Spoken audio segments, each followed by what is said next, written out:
The follow-up, the second part of the Elgin Canteen watch repair. I will first cover the details of the repair activities, and then I will finish with the reflection and some issues on the watch itself. I hope you enjoy the video. Here are my usual spare parts box. Here we have some crown gaskets, seals, and most importantly I have the new balance stuff here. I will take either the balance stuff of the original watch or some which is best. I will see if the balance stuff is alright or not. We have here the removed balance bridge, and then we have the balance wheel with the broken balance stuff, and here we have the hairspring. The hairspring will have to be trued because it has some deformation, and then we have here a replacement stuff for the Elgin movement, which we will put. We have to remove first this part, which is called a roller table, and we see here that the roller jewel is also missing. This is some problem here because they are difficult to set. So we will have some work to do here with this Elgin Canteen. I have now punched with this machine the balance stuff in place. We have now the pallet, the roller table in place. I used a replacement spare which already had the roller stone, the roller jewel in place.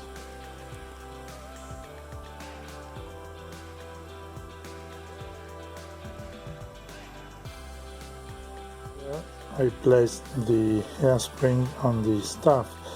I prefer to do this truing of the hairspring on a fixed base. It's not perhaps the right procedure, but I will use the hairspring already mounted on the balance stuff to make the truing.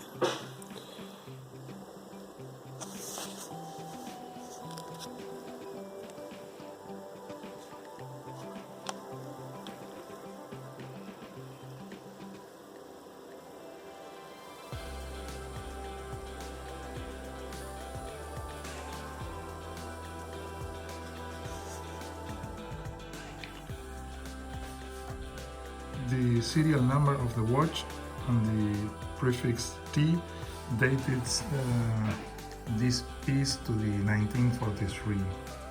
So I see here that the watch was issued to the US Navy, and if you see in the Elgin project database, with this number watches were deployed during the later part of the Second World War. We are not sure on which theater.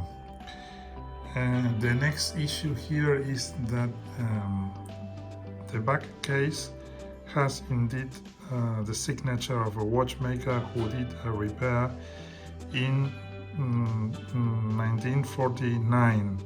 That means that the watch was still being used and had this, let's assume, first repair 6 years later. One thing important to notice is that this watch, the movement is very clean, and really I didn't need to do any special cleaning. The watch was never flooded with water.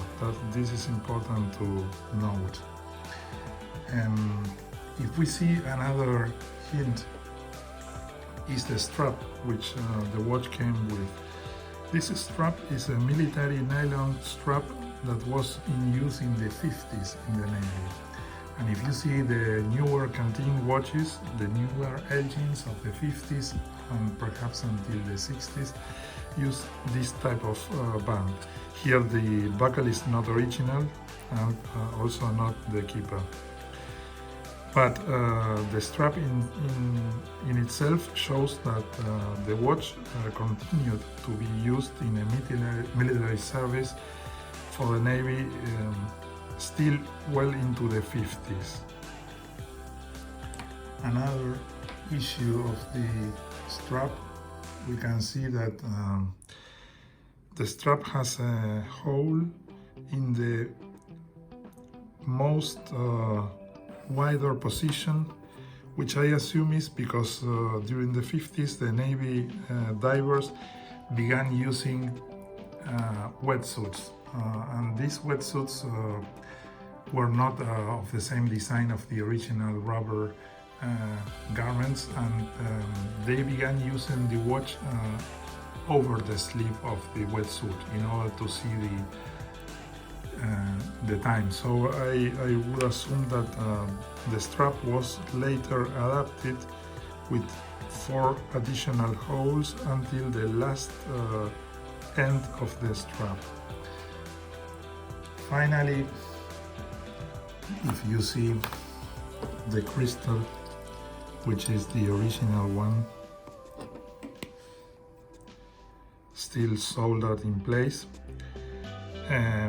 you can see that there is a heavy chipping on this side, on the side of the 8 to 11 or 8 to 10 hours.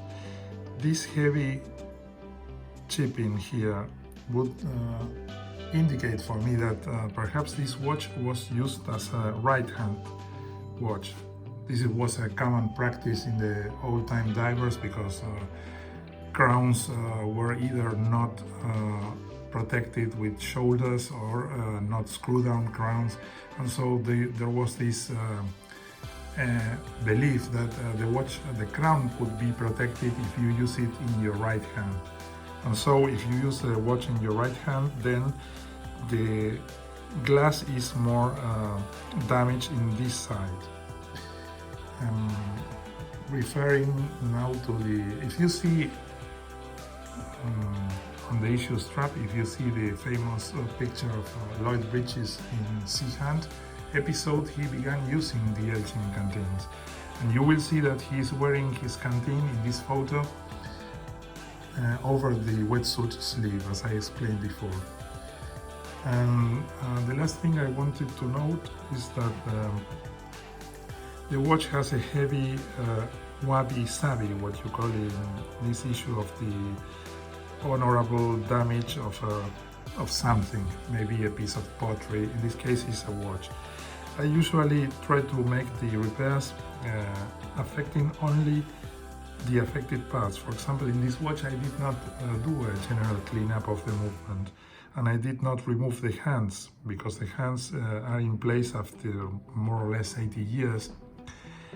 And we see heavy stains in the watch case. If you see closely with the magnifying glass, you will see that there are some grease related or oily speckles, as well as some small salt crystals. That means because if you don't wash, you don't rinse your watch after diving, and you keep it in use and so on, the salt tends to accumulate in the places like, for example, in the lugs space here and so. And the watch shows these heavy stains. So my last conclusion is the watch was issued during the Second World War, continued to be used in a military purpose well into the 50s, and was only repaired once and never was flooded with water. So to the issue of the canteen being replaced with more effective diver watches, this is true, but nevertheless the crown cap, if you see, there is one O-ring for the cap itself, but if you disassemble the crown and the stem tube, there is an inner O-ring which can be adjusted via a threaded cap, which we cannot see. Perhaps if we use our setting position, yes, you will see here in this place. So really the inner stem O-ring was a technique that was deployed by the twin lock crown later, when the twin lock crown of the Rolex was converted into the triplock safety crown. So in a way, this system of the canteen, everybody supposes that the cap is the secret to the water tightness, but indeed the watch could also be used if you grease the O-ring and make the right pressure, because the only drawback in this case is that the watch is hand wound. The watch could also be used underwater without the protective cap.